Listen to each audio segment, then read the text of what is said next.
Hello everyone, এটা আমার wedding blog part 2। এটা ছিল আমার আইবুড়ো ভাতের লুক। তো এটা ছিল মর্নিং লুক, মানে দুপুরে যেহেতু আইবুড়ো ভাত ছিল আমার, তো এটা আমি সকাল থেকেই জাস্ট রেডি হয়েছি, মানে বিয়ের আগের দিনের এটা কথা।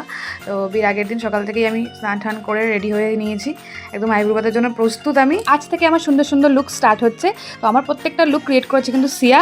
তো আমার লুকগুলো যদি তোমাদের ভালো লেগে থাকে তাহলে কিন্তু ওর সঙ্গে অবশ্যই কন্ট্যাক্ট করবে। ও কিন্তু ভীষণ ভালো সাজায়। তো আমি যেমন যেমন চেয়েছিলাম আমাকে সেরকম সেরকম প্রত্যেকটা লুকস দিয়েছে। আইবুড়ো ভাত, মেহেন্দি, বৃদ্ধি, গায়ে হলুদ, প্রত্যেকটা লুকস ও ভীষণ সুন্দর যত্ন করে সাজিয়েছে। তো তোমরাও চাইলে তোমাদের স্পেশাল দিনগুলো ওকে বুক করতে পারো। তো এখানে ছিল আমার আইবুড়ো ভাত। তো আমাদের একটার মধ্যেই আইবুড়ো ভাত কমপ্লিট হয়ে গেছে, যাতে আমরা পরের প্রোগ্রামগুলো একটু তাড়াতাড়ি শুরু করতে পারি। তো বাঙালিদের টাইম ভাই কোনো কিছুই টাইমলি হয়নি, তো সব কিছু একটু লেটে হয়েছে। তো যতই আমি ফার্স্ট চেষ্টা করেছি কিন্তু তাও একটু লেট হয়ে যায়। তো এখানে আমার আশীর্বাদ পর্ব চলছে, মা, দাদু, দিদা, পিসি, মাসি সবাই মিলে আমাকে আশীর্বাদ করেছে। তো এই মোমেন্টটা খুবই কষ্টের, কারণ এটা আমার নিজের বাবার বাড়িতে লাস্ট আইবুড়ো ভাত। তো এটা মানে এই ফিলিংসটা মানে কোনোভাবেই মানে কথায় বা ভাষায় বলে প্রকাশ করা যায় না। তাও অনেক কষ্টে নিজের চোখের জলকে আমি আটকে রেখেছিলাম, কারণ আমি যদি কাঁদি এখানে প্রত্যেকটা মানুষ আমার জন্য কাঁদবে। তো এই মুহূর্তে আমি চাইছিলাম না সবাই ইমোশনাল হয়ে যাক, সবাই আনন্দ করছে, এই আনন্দটুকুই থেকে যায়। তো এই সুন্দর মুহূর্তগুলো আমি উপভোগ করছিলাম, ওরাও উপভোগ করছিল। তো ফালতু আর চোখের জল ফেলে মোমেন্টগুলো নষ্ট করিনি। এখানে আমার বোন আমাকে দেখো পায়েস খাইয়ে দিচ্ছে।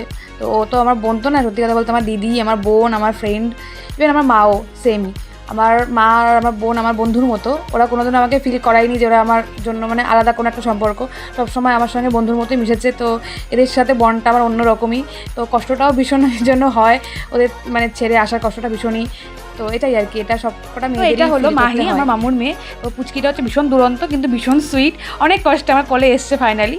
তো এখানে আমার খাওয়া দাওয়া কমপ্লিট করে আমি একটু ফ্লেক্স করে নিচ্ছিলাম, কারণ আমার চুলটা বাঁধা হয়নি। তো আমার চুলটা হয়েছিল এত তাড়াহুড়োতে, আমার তখন হেয়ার স্টাইলটা করা কমপ্লিট হয়নি। তো আগে আমি খেয়ে দিয়ে রিচুয়ালস কমপ্লিট করে নিয়েছিলাম, তারপরে আমার এখানে ফাইনালি হেয়ার স্টাইলটা ডান হলো। হেয়ার স্টাইলটা কমপ্লিট করার পর লুকটাই পুরো চেঞ্জ হয়ে গেলো। এখানে ফার্স্ট টাইম এক্সটেনশন লাগিয়েছি, কারণ আমার তো জানোই তোমরা চুল একদমই নেই।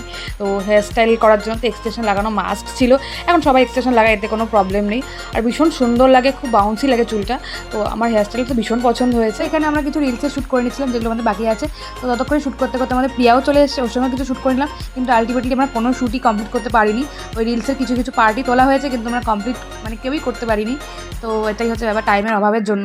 তো এখানে আমরা দুপুরবেলা গেছিলাম একটু দুজনে মিলে কাপল শ্যুট করতে, ওইটা কমপ্লিট করে এখানে চলে আসলাম মেহেন্দিতে। সন্ধে হওয়ার সঙ্গে সঙ্গে সমস্ত গেস্ট আসতে শুরু করে। তো আমার ফ্রেন্ডস গ্রুপ তো পুরো চলে এসছে, পুরো একদম টিমটা পুরো ধরে চলে এসছে। তো এখানে তো আমরা সবাই মিলে হই হই করছিলাম। ফার্স্টে আমি ঘরেতেই বসেছি, কারণ উপরে প্রচণ্ড গরম, তার কারণে আমি নিচে ফার্স্টে বসে মেহেন্দি কিছুটা করে নিচ্ছিলাম। তারপরে চলে এসেছি আমি ছাদে আমার ব্যাকড্রপের সামনে। তো এখানে সবাই মিলে আমার সঙ্গে ফটোশ্যুট করছিল, ভীষণ আনন্দ করছিলাম। কিন্তু একটু মাঝে মাঝে একটু প্রবলেম করছিল, কারণ নড়াচড়া করছিলাম, কারণে ওর জন্য শ্বেতারও মেহেন্দি পড়াতে খুব প্রবলেম হচ্ছিলো। ও আমার মেহেন্দি করেছে কিন্তু শ্বেতা, তোমরা জানো চেনো, শ্বেতা ভীষণ ভালো মেহেন্দি পড়ায়। আমি মানে বারবার করে কি বলবো এখানে। তো এখানে আমার বরকেও বললাম একটু আমার নামে একটু মেহেন্দি পড়ো, তাহলে তো একটু মজা হবে। আমি শুধু তোমার নামে কেন পড়বো, তুমি একটু আমার নামে পড়ো, যাতে দুজনের ব্যালেন্সটা, প্রেমের ব্যালেন্সটা ঠিকঠাক থাকে। তারপর আমাকে কল্যাণী দিদি একটা সুন্দর একটা নেকপিস দিয়ে আশীর্বাদ করলো।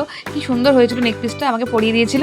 তো তারপরে আমি আবার চলে আসলাম মেহেন্দিতে। তো এখানে সবাই নাচ করছে, আমার তো ভীষণ নাচ করতে ইচ্ছা করছে। তো আমি ওইভাবে হাত নেড়ে নেড়ে করছি আর নড়ছিল। আর শ্বেতাকে ভীষণ ডিস্টার্ব করেছি আমি, সত্যি কথা বলতে। শ্বেতা তোকে ভীষণ ভীষণ সরি সেদিনকের জন্য, আমি ভীষণ ডিস্টার্ব করেছি সেদিন, কারণ সবাই নাচ করছে, আমারও নাচ করতে ইচ্ছা করছে। আমি বারবার উঠে উঠে চলে যাচ্ছিলাম, বেচারার প্রবলেম হচ্ছিলো। কিন্তু বলো মানে তখন সেই মুহূর্তে বসে থাকাটা পসিবল হয় না, কারণ সবাই নাচ করছে, সবাই ডাকছে আমাকে, কিন্তু আমি উঠে উঠে একটু গিয়ে চলে যাচ্ছি, ওদের সঙ্গে একটু অ্যাটেন্ড করছি, কারণ এই মোমেন্টে আর ফেরত আসবে না। তো চেষ্টা করছি যাতে মেহেন্দিটা না ঘাটে, তো সেইভাবেই আমি চেষ্টা করছিলাম করার। তো এখানে দেখো ওরা আমার জন্য স্পেশাল ডান্স পারফরমেন্স করেছে। তো আমি কিছু কিছু ক্লিপ এখানে দিলাম, পরে আমি সমস্ত বড় ভিডিও আমি মানে আপলোড করে দেবো। তো এখানে এই জায়গাটা আমাকে ভীষণ ইমোশন করে দিয়েছে ওরা। তো আমি ভীষণ ইমোশনাল হয়ে গেছিলাম, কারণ আমাকে ডেডিকেট করে এমন একটা সং ওরা ডান্স করেছে। তো আমি নিজের চোখের জল আটকাতে পারিনি। তো এটাই আর কি। তো ওদের সাথে বন্ডিংটা নিয়ে আমার কিছু বলার নেই। তো তো ওই মুহূর্তে চোখের জল চলেই আসে। এখানে দেখো পুচকি দুটো কি করছে, এটা হচ্ছে সন্দেশ, এটা হচ্ছে মাহি। তো এরা ভীষণ আনন্দ করেছিল। এখানে আমার ফ্যামিলি সবাই মিলে, মামা মামিরা সবাই নাচানাচি করছে, আনন্দ করছে। পিসি পিসির মেয়ে বোনরা সবাই মিলে ভীষণ আনন্দ করেছে। তো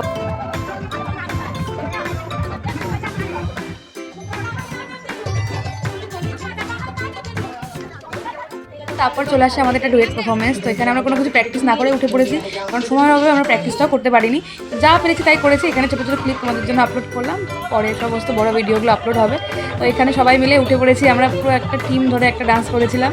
তো তো সবই প্র্যাকটিসের অভাব, কাউরি কোনো কিছু প্র্যাকটিস হয়নি। তো আমরা অন দ্য স্টেজ পুরো কাঁপিয়ে দিয়েছি। তো এটাও সেম, ওর আর আমার একটা ডুয়েট করার খুব ইচ্ছে ছিল, কিন্তু আলটিমেটলি আমরা করতে পেরেছি, গানও রেডি করেছি, কিন্তু প্র্যাকটিস হয়নি। কিন্তু স্টেজে উঠে আমরা আগুন লাগিয়ে দিয়েছি ফাইনালি। তো ওর আমি একসঙ্গে থাকলে ডান্স ফ্লোর কাঁপাবো না, এটা কখনো হতেই পারে না। তো ফাইনালি সবার সঙ্গে আনন্দ, মজা, গান এসব করেই মেহেন্দি দিনটা খুব সুন্দরভাবে কেটেছে। তো সমস্ত কিছু সুন্দরভাবে কমপ্লিটও হয়ে গেছে। তো আমরা মেহেন্দি কমপ্লিট করে, ফটোশ্যুট কমপ্লিট করে আজকে দিনটা এখানে এন্ড করি। তো দেখা হচ্ছে নেক্সট পার্টে।